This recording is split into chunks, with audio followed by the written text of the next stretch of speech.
Hi, I'm Scott Knockleby. In this video, we're going to look at homogeneous transformations. So by the end of this video, you should be able to explain what are homogeneous transforms and what they are used for in robotics. As well, you should be able to use homogeneous transforms to determine the relationship between different frames of reference. So let's first look at the description of a frame. So relative to a fixed reference frame, so suppose we have frame A.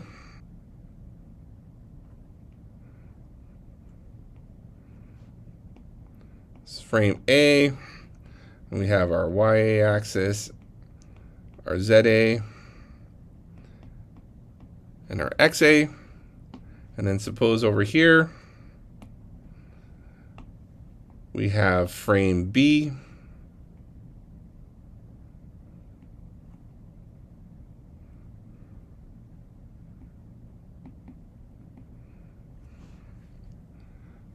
and it has ZB, YB, and XB. There's two things we need. We need to know the location of its origin. All right, so we need to know the vector P from the origin of frame A to the origin of frame B in terms of frame A. And as well, we need to know the rotation matrix.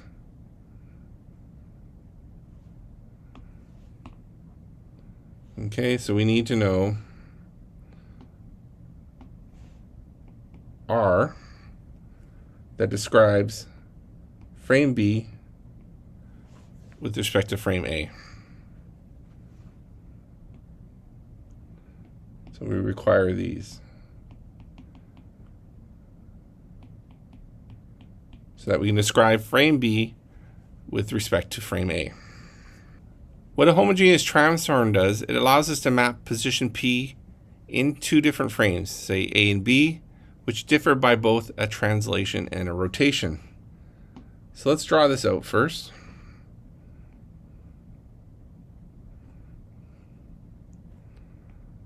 So we have frame A here. And I'll not label the X, Y, and Z, but they would obviously be labeled.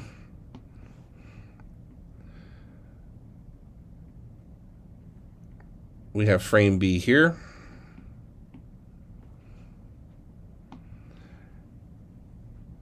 And then we have a point P here. And now suppose we know this vector here. So this is describing point P with respect to frame B. And as well, let's say we know this vector here, which is the vector from the origin of A to the origin of B in terms of frame A.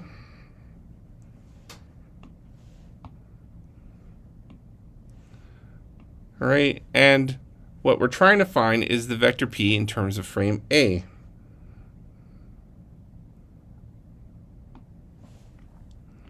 So we're trying to find this vector.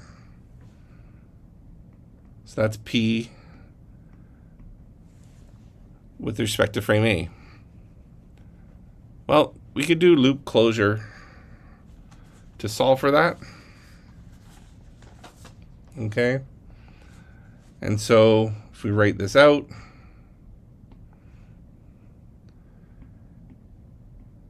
P with respect to A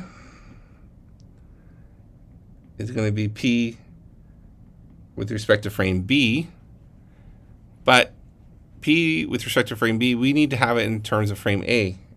And as you saw in previous videos, we can convert that to frame A by multiplying it by our rotation matrix, A, B with respect to A. All right, and then we can just simply add the vector from the origin of A to the origin of B. And it's already in terms of frame A. All right, and so in this course, we're going to use this superscript-subscript cancellation here. All right, so as long as this subscript is the same as that superscript, all right, we know that we can perform that. So that's sort of a little bookkeeping we'll use to ensure that we are doing our things in the proper order. So this will now convert this vector into frame A.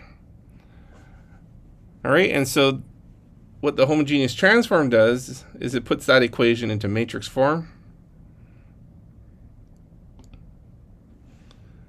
All right, and so let's write this out in matrix form. P with respect to A. Now, in order to do this equation, we're going to append a 1 to this vector. So we're going to make it a 4 by 1 vector.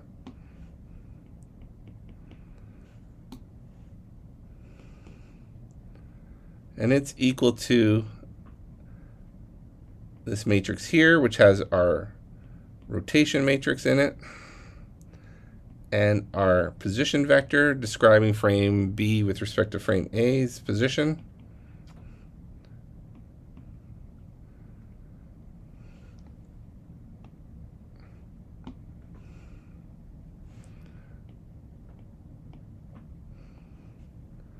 And then the last row is 0, 0, 0, 1. And just sort of divide that up there. And then we can multiply that by our position vector.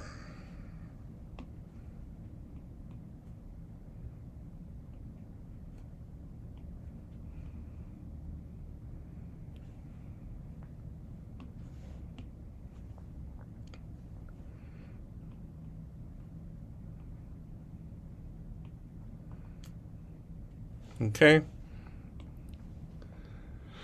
So this matrix here is a 4 by 4 matrix. And this vector here is a 4 by 1. All right, and you'll be left with this 4 by 1 vector. Again, the 1 is just so that we can convert this equation into matrix form and use this homogeneous transform. So this matrix here, all right, we call that T, and it describes frame B with respect to frame A, all right, and that's our homogeneous transform.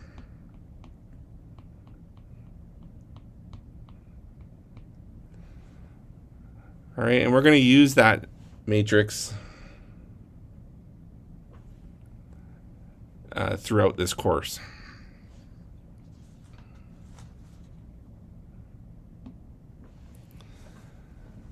So with this homogeneous transform, we're interested in two different things.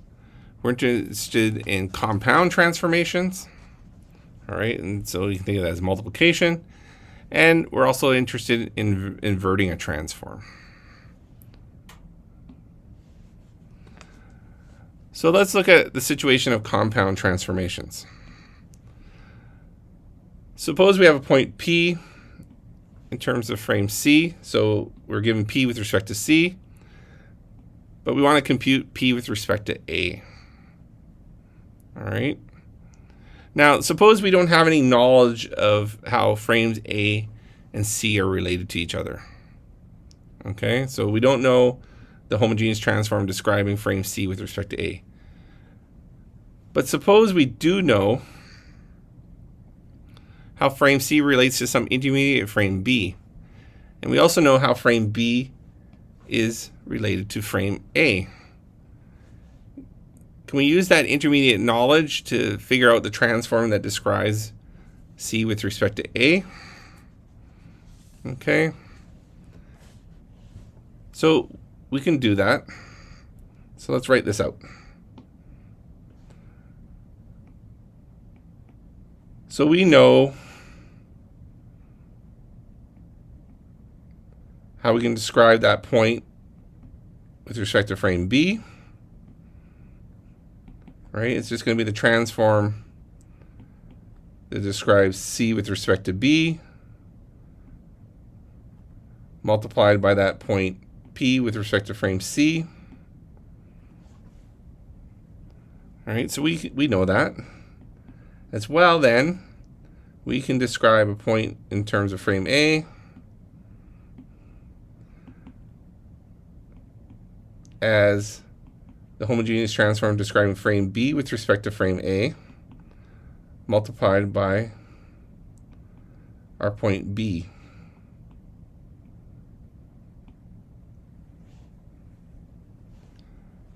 So let's do a compound transformation. Let's put this all together.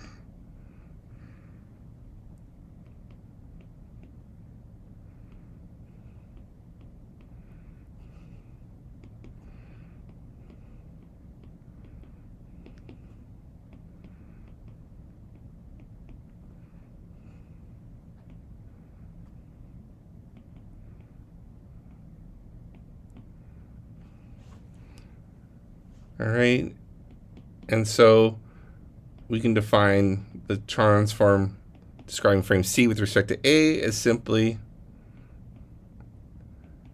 B with respect to A multiplied by C with respect to B. And again, we have this superscript subscript cancellation.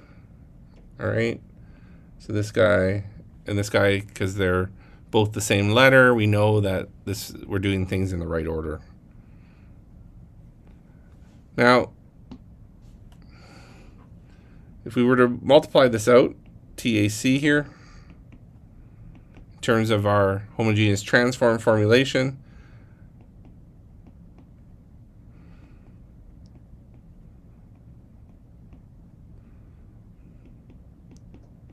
it would look like this. So that's our transform describing B with respect to A. And then we'd have C with respect to B here.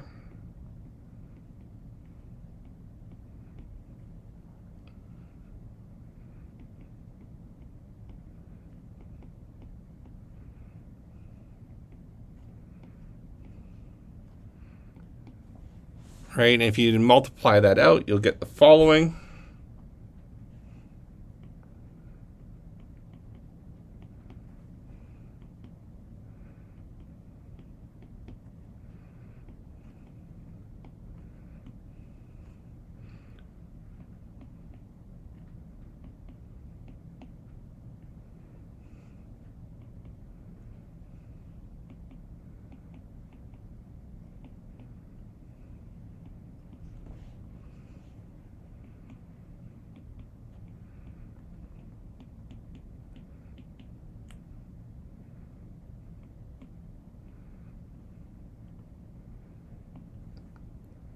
And what you see in this is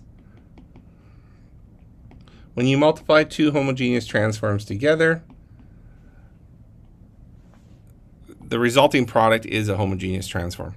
And we can do this for any number of homogeneous transforms. So we can multiply any number together, and the result will always be a homogeneous transform.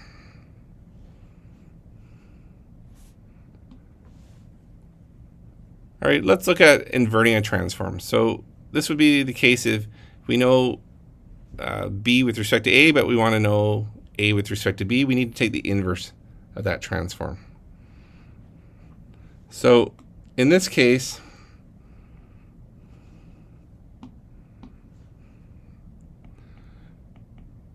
the inverse of our homogeneous transform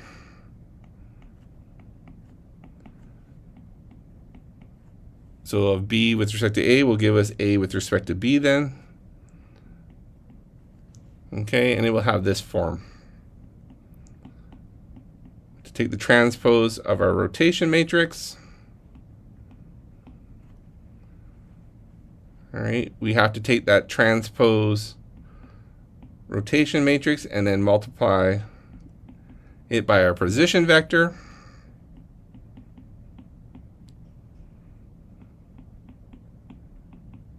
And then we have to have a minus sign in front. All right, this minus sign because we have to change the direction. All right, and then that is the formulation of our inverse for our homogeneous transform. So We'll use this quite a bit in the course as well. And again, just to note, the inverse of a homogeneous transform is a homogeneous transform itself. All right, let's look at an example, and this example comes from Introduction to Robotics, Mechanics and Control. So here we have a robot manipulator. All right, over here we have a parts table, and on it we have a part, and we have a number of frames. All right, so we know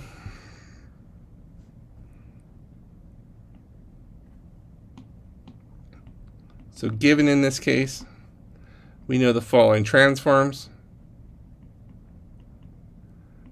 We know the tool transform that describes the tool frame with respect to the base of the robot. All right, that would be something that would often be known, or you'll see in this course this is something we would calculate. We would also know where the base of the robot is relative to this table. Okay, so that's this frame. And lastly, we might have some sort of camera system or optic system that tells us where this part is relative to our table.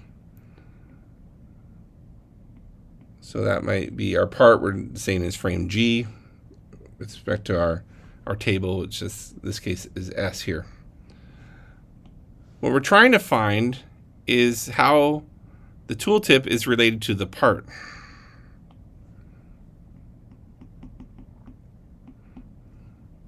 All right, so we're trying to find the part with respect to our tooltip. Okay, so we can use our compound transformations and our inverse transforms to solve this quite simply. So the solution for this would be, we want to find G with respect to T. All right, and we can just simply start with what we have. Okay, so we know this transform, but we know it this direction. We actually need to go this direction. So we need to go T to B. So we're gonna have to take the inverse of our T to B transform. Okay, that will get us to this point. We now know this transform, so we can just write that one out.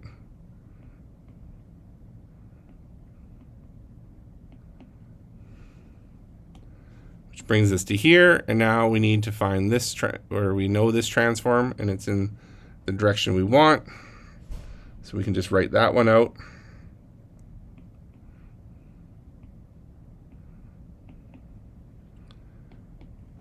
Okay, and we know when we take the inverse, we basically just will now have that transform, and we just write the other two out.